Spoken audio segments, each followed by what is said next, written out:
오늘은 벌써 5월 20일입니다. 오늘도 좋은 아침 주신 주님께 감사드리며 복된 하루 시작하는 여러분 주의 이름으로 축복합니다.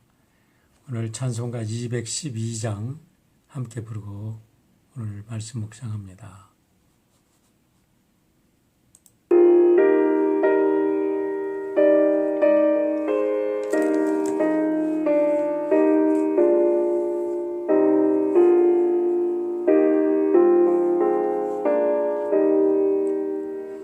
겸손히 주를 섬길 때 괴로운 일을 말하나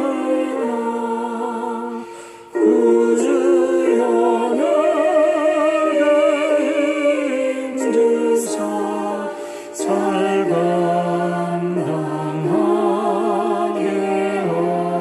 하소서. 인자한 말을 가지고 사람을 감아 지키며 갈 길을 잃은 무리를 잘 인도하게 하소서.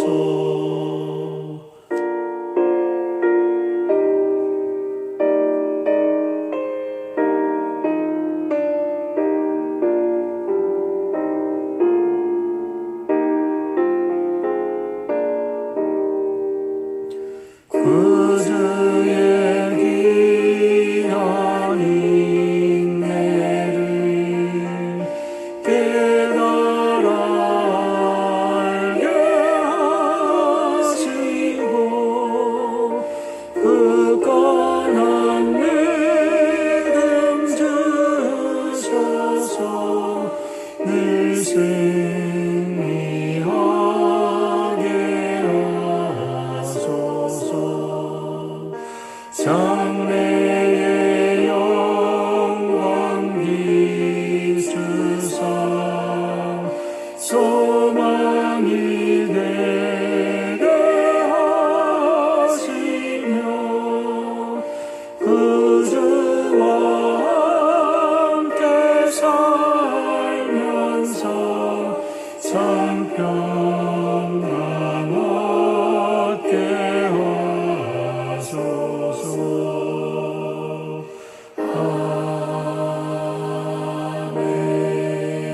아멘. 기도합니다. 아버지 하나님, 오늘도 귀한 날 주심을 감사합니다. 이제 5월도 벌써 하순에 접어들었습니다. 주께서 주신 귀한 날들 하루하루 하나님의 너무나 귀한 축복의 선물이요 우리의 생명인 것을 믿습니다. 주어진 생명 우리가 다 지나고 후회하지 않게 하시고 오늘도 주어진 하루하루 순간순간이 우리에게 영원히 돌아올 수 없는 귀한 생명임을 믿고 오늘 하루도 최선을 다해서 아름다운 열매 맺도록 우리 모든 성도들의 삶을 지켜주시고 오늘도 어떠한 환경 속에서도 우리가 믿음으로 승리하는 하나님의 귀한 백성들 되도록 인도하여 주시옵소서.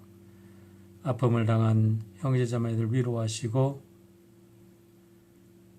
오늘도 질병 가운데 고생하는 우리 형제자매들 주의 은혜로 다시 한번 일으켜 세워주시고 저희들의 질병이 주님의 부활의 능력으로 깨끗이 치유되는 축복의 경험을 하도록 역사하여 주시옵소서. 감사드리며 예수님의 이름으로 기도합나이다. 아멘. 오늘 성경은 호세아서 5장입니다. 호세아 5장. 너희 제사장들아 이 말을 들어라. 너희 이스라엘 백성아 똑똑히 들어라. 너희 왕족들아 귀를 기울여라. 너희가 심판을 받아야 할 것이다. 너희는 미스바에 노은 덧치고 다볼산 위에 펼쳐놓은 그물이다. 반역자들이 살상에 깊이 빠져들었다. 그러므로 내가 너희를 모두 징벌하겠다. 나는 에브라임을 잘 안다. 내 앞에서는 이스라엘이 숨지 못한다. 에브라임이 몸을 팔고 있고 이스라엘이 몸을 더럽히고 있다. 그들의 온갖 행실이 그러하니 하나님께로 되돌아가지 못한다. 음란한 생각이 그들 속에 가득 차서 주님을 알지 못한다. 이스라엘의 교만이 이스라엘에게 불리하게 증언한다. 이스라엘, 곧 에브라임은 저의 죄에 걸려서 넘어질 것이다. 유다도 그들과 함께 넘어질 것이다. 양떼와 소떼를 몰고 주님을 찾아 나선다고 하여도 주님께서 이미 그들에게서 떠나셨으니 그들이 주님을 만나지 못할 것이다. 그들이 주님께 정조를 지키지 않고 사생활을 낳았으니 그들이 지키는 3달 절기가 밭과 함께 그들을 삼킬 것이다. 기브아에서 전쟁을 알리는 나팔을 불어라. 라마에서도 비상 나팔을 불어라. 베다웬에서도 전쟁이 터졌다고 경보를 알려라. 베냐민아, 적군이 내 뒤를 쫓는다. 에브라임이 벌을 받는 날에는 온 나라가 황무지가 될 것이다. 이스라엘의 모든 지파에게 이미 확정된 일을 내가 선포한다. 유다의 통치자들은 경계선을 범하는 자들이니 내가 그들 위에 나의 분노를 물처럼 쏟아 부을 것이다. 에브라임이 도움을 구하러 허무한 것을 뒤쫓아갔으니 에브라임이 심판을 받아 억압을 당하고 짓밟혔다. 그러므로 나는 에브라임에게는 조무로 유다 가문에게는 썩이는 것으로 칠 것이다. 에브라임이 자기의 중병을 깨닫고 아시리아로 가고 유다는 제 몸에 난 상처를 보고 그 나라의 대왕에게 특사를 보냈다. 그러나 그 대왕이 너희의 중병을 고치지 못하고 그가 너희의 상처를 치료하지 못한다. 내가 사자처럼 에브라임에게 달려들고 젊은 사자처럼 유다 가문에 달려들어 그들을 물어다가 갈기갈기 찢을 것이니 아무도 내 입에서 그들을 빼내어 건져주지 못할 것이다. 나는 이제 내 곳으로 돌아간다. 그들이 지은 죄를 다 뉘우치고 나를 찾을 때까지 기다리겠다. 환난을 당할 때에는 그들이 애타게 나를 찾아 나설 것이다. 네, 오늘의 말씀은 호세아서에서 나온 두 번째 설교의 내용으로 5장 1절부터 4절까지는 첫 번째 설교의 결말 부분이고 두 번째 설교는 5장 5절부터 6장 3절까지 이어지는 내용입니다. 오늘 두 번째 설교를 해석하는 핵심 단어는 5절에서 지적되고 있는데 이스라엘의 교만이라는 말씀이 있습니다. 이스라엘의 교만이 이스라엘의 얼굴을 증명하고 있다라고 이렇게 얘기합니다. The pride of Israel testifies to his face. 그러니까 이스라엘의 그 교만이 그들의 얼굴, 그들의 삶의 상태를 그대로 나타낸다 하면서 뒤에 나오는 모든 내용이 이스라엘, 북이스라엘의 교만을 이야기하는 것입니다. 호세아 2장을 묵상할 때 말씀드린 것처럼 호세아가 선지자로 부름을 받았을 때는 여로보암 2세에서 스가랴 왕으로 바뀌던 BC 753년이었습니다. 다시 한번 당시의 상황을 이해하기 위해서 북이스라엘의 역사를 간략하게 살펴보면 솔로몬 이후에 이제 두 나라로 갈라지는데 남왕국은 르호보암이 왕이 되고 북왕국은 여로보암이 통치를 하게 됩니다. 그때가 BC 931년입니다. 그래도 북왕국이 722년까지 이어지니까 결국 북왕국은 209년을 이제 왕국으로 있다가 망하는 나라가 되는 거지요. 그 가운데 19명의 왕들이 다스리고 있는데 그 19명의 왕들을 이렇게 살펴보면 20년 이상을 통치한 왕들이 5명이 되고 나머지 왕들은 어떤 왕은 3일짜리 왕도 있고 어떤 날은 7일, 한 달짜리 왕도 있습니다. 그 중에서 여로보암 2세, 지금 우리 호세아서의 배경이 되고는 여로보암 2세는 그런 엄청난 정치적인 소용돌이 속에서 41년을 통치한 왕이 됩니다. 그러니까 북이스라엘 200여 년 동안 41년, 그러니까 5분의 1을 통치한 아주 기록적인 왕입니다. 그러니까 가장 뛰어난 왕이죠. 그렇기 때문에 그가 통치할 때 이스라엘은 가장 군사적으로도 강한 나라가 되었고 또 경제적으로 부강한 나라가 되었습니다. 하지만 인류의 역사에 예외는 없습니다. 어느 나라를 막론하고 아무리 강력한 나라를 세웠다고 해도 정치, 경제, 문화, 종교적으로 타락하기 시작하면 그 나라가 겉으로는 강력해 보이는 것 같아도 모래 위에 세운 성처럼 한순간에 사라지고 마는 것을 역사는 보여주고 있습니다. 이것은 개인도 공동체도 마찬가지입니다.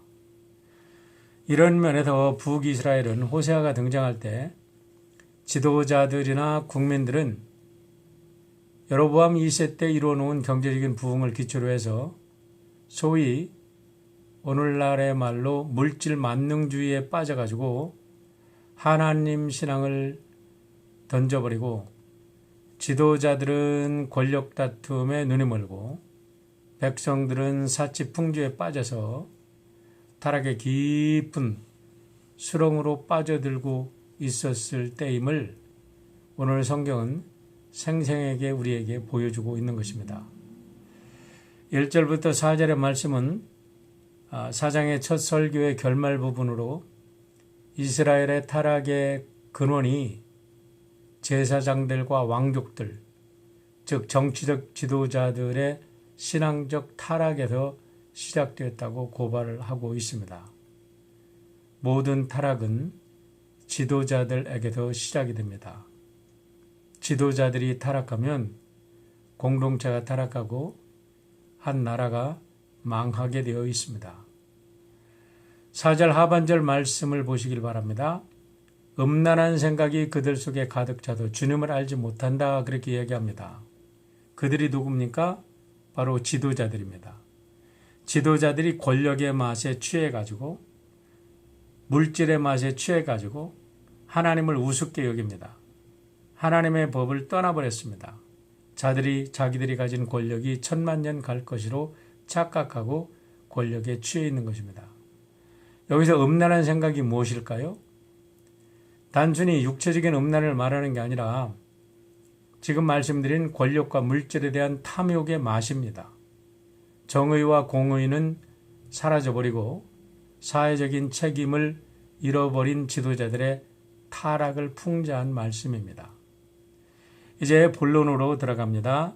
5장 5절부터 6장 3절까지 이어지는 두 번째 설교가 나오는데 5장 5절로 7절은 남유다조차 북이스라엘의 영적 교만에 물들어가지고 함께 멸망해 가는 모습을 경고해 주고 있습니다. 물질의 풍요를 하나님 신앙으로 대체한 북이스라엘과 남유다가 한꺼번에 멸망할 것이라고 경고하는 것입니다. 이제 5장 5절부터 15절의 말씀은 호세아서에 나온 두 번째 설교의 핵심 부분으로 아까 말씀드린 대로 이스라엘의 교만, The Pride of Israel, 그들의 생생한 모습이 어떻게 이제 보여지는가를 보여주고 있는데, 다시 말하면 하나님의 신앙을 떠난 사회가 어떻게 타락하고 있는가를 보여주고 있습니다. 한 구절씩 핵심 단어를 통해서 여러분에게 그 포인트만 지적해 줄 테니까 우리 한 구절씩 여러분 묵상하시면서 다시 한번 생각해 보시길 바랍니다. 5절은 멸망의 근원은 교만에 있다는 것을 분명하게 이야기해 줍니다.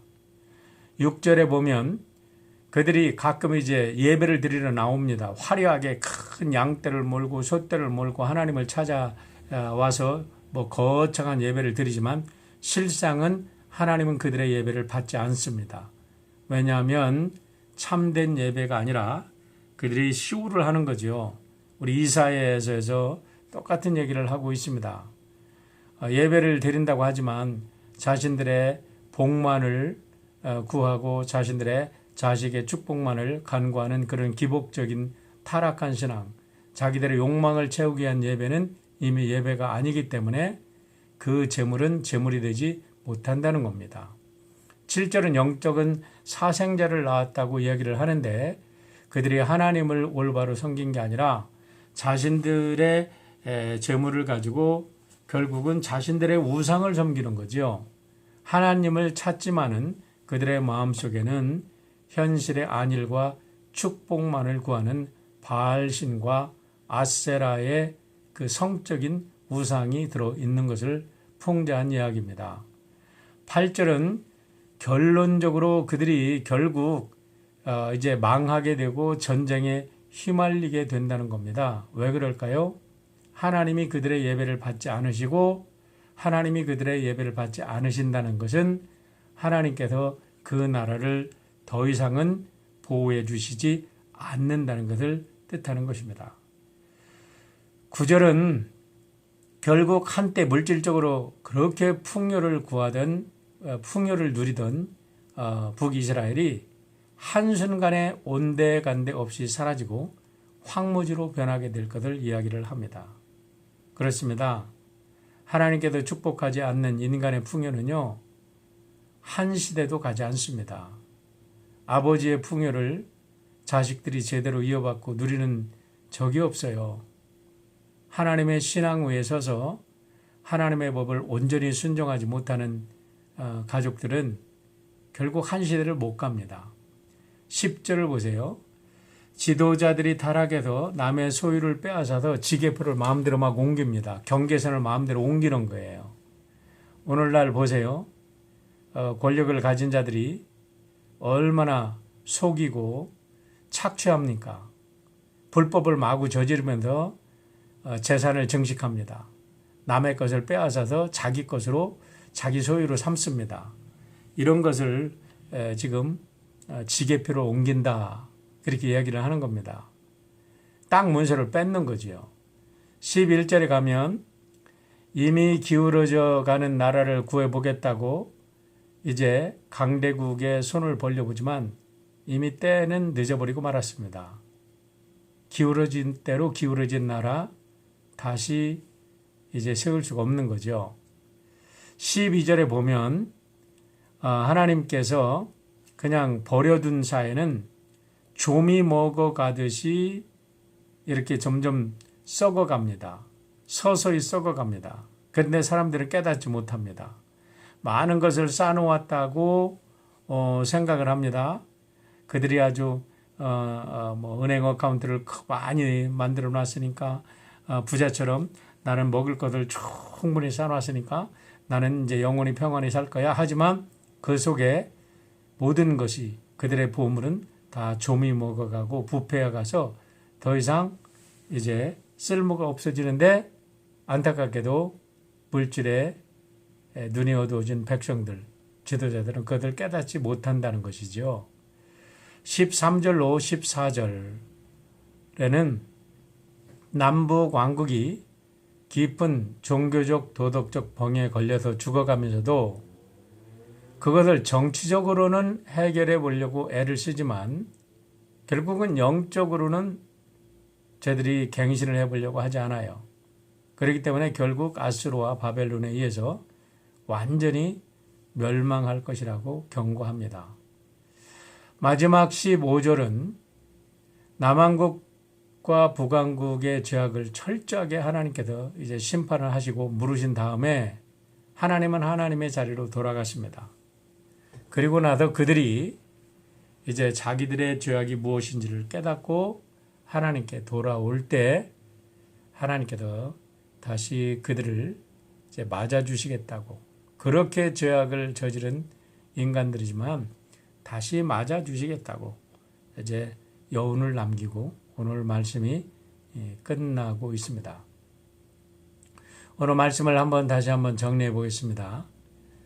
전통적으로 기독교 세계에서 Seven Deadly Sins라고 7개의 죽음에 이르는 죄가 있다고 합니다. 첫 번째는 시기심입니다. envy.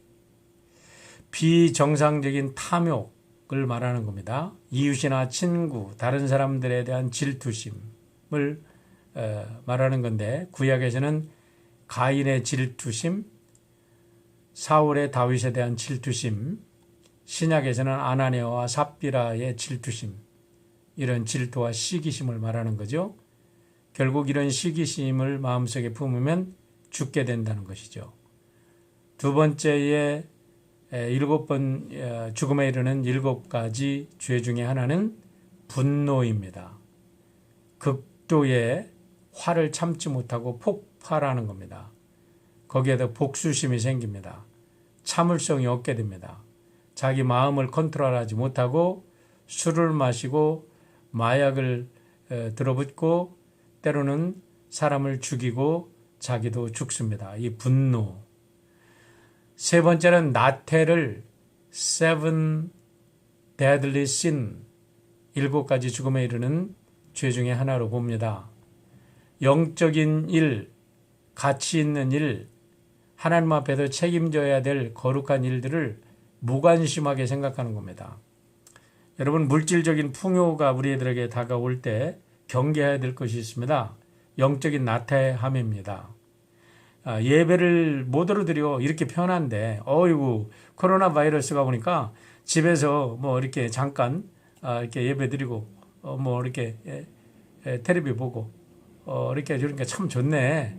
교회까지 우리가 가스 드리고 가서 점심 봉사 안 해도 되네. 이렇게 이제 점점 편해지는 거죠. 나태해지는 거죠. 여러분, 그러나 결국 그 나태함은 우리의 영성을 다 죽이게 된다는 거예요. 영적으로 나태해지지 않기를 바랍니다. 육신적으로도 나태해지면 안 됩니다. 우리 사람들은요, 뛰면 걷고 싶고, 걸으면 앉고 싶고, 앉으면 눕고 싶고, 그러다가 죽는 거예요.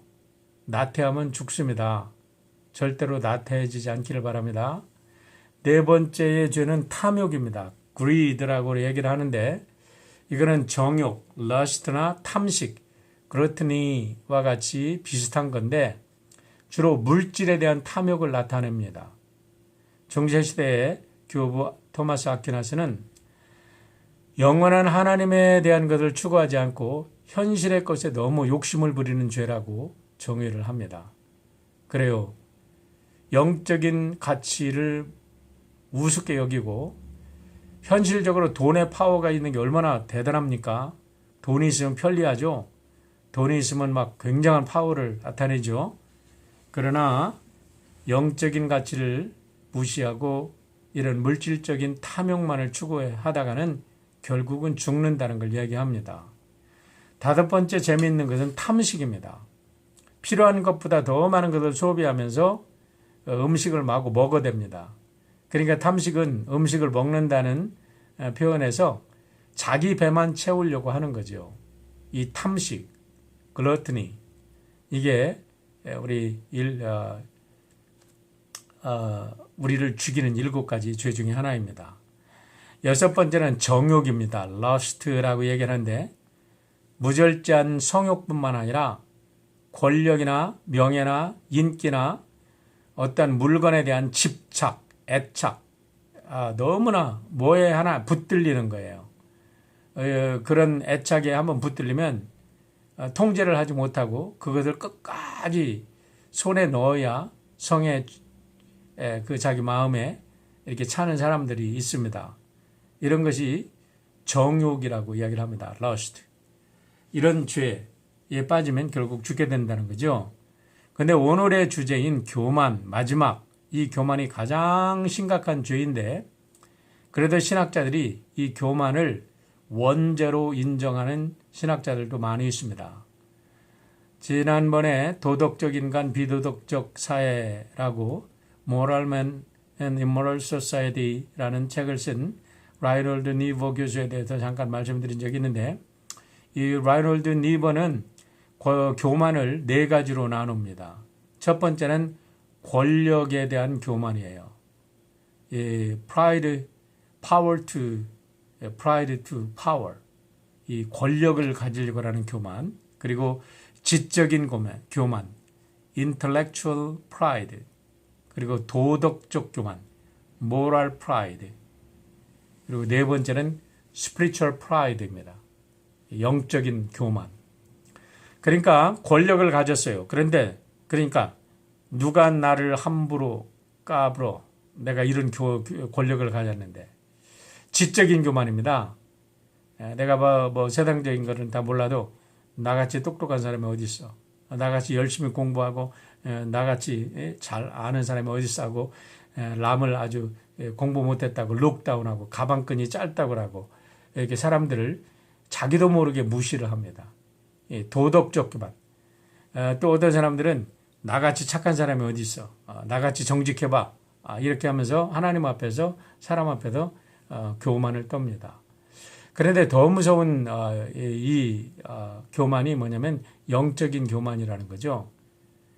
하나님을 대적하는 교만입니다. 이 신곡을 쓴 단테는 인간의 교만의 극치가 바벨탑에도 드러났다고 이야기를 합니다. 그런데 특별히 제가 좋아하는 작가 C.S. 루이스가 순전한 기독교에서 교만에 대해서 이렇게 지적을 하고 있습니다. 모든 악 중에서 가장 나쁜 악이 우리 신앙생활의 중심부까지 침투할 수 있다는 것은 무서운 일입니다. 그러나 그 이유를 이해하기는 어렵지 않습니다. 덜 나쁜 다른 악들은 사탄이 우리의 동물적 본성을 이용하기 때문에 생기는 것들입니다. 덜 나쁜 악들이라고 하는 것은 아까 말씀드린 그 seven deadly sin 중에서 교만을 뺀 다른 악들은 이렇게 인간의 본성에서 나오는 것들이라는 거예요. 그런데 이 교만이라는 것은 동물의 본성을 통해서 나오는 게 아니라 인간의 의지를 통해서 나온다는 거예요. 그러니까 무섭다는 거죠. 그것은 지옥에서 곧장 나옵니다. 교만은 순전히 영적인 악입니다. 그렇기 때문에 다른 악들에 비해 훨씬 더 교모하고 치명적인 죄입니다. 라고 이야기를 합니다. 사랑하는 성도 여러분, 오늘 우리가 이 호세아서 5장을 공부하면서 정말 배워야 될 것이 뭐냐면 우리 가슴속에 새기고 또 새겨야 될 것이 뭐냐면 교만해서는 안 된다는 겁니다. 여러분, 우리 모두는 교만한 존재입니다. 내가 교만한 존재인 것을 인정해야 돼요. 교만은 너무나 아주 교묘한 영적인 죄이기 때문에 다양한 모습으로 등장합니다. 때로는 시기와 질투의 모습으로 등장합니다. 때로는 분노의 모습으로, 때로는 열등의식의 모습으로, 때로는 우월의식으로, 때로는 우울증으로, 때로는 조울증으로, 때로는 격한 감정으로, 때로는 순진한 모습으로도 등장을 하는데요. 안타까운 것은 이 모든 것이 self-centeredness, 우리를 egocentric하게 만드는 거예요.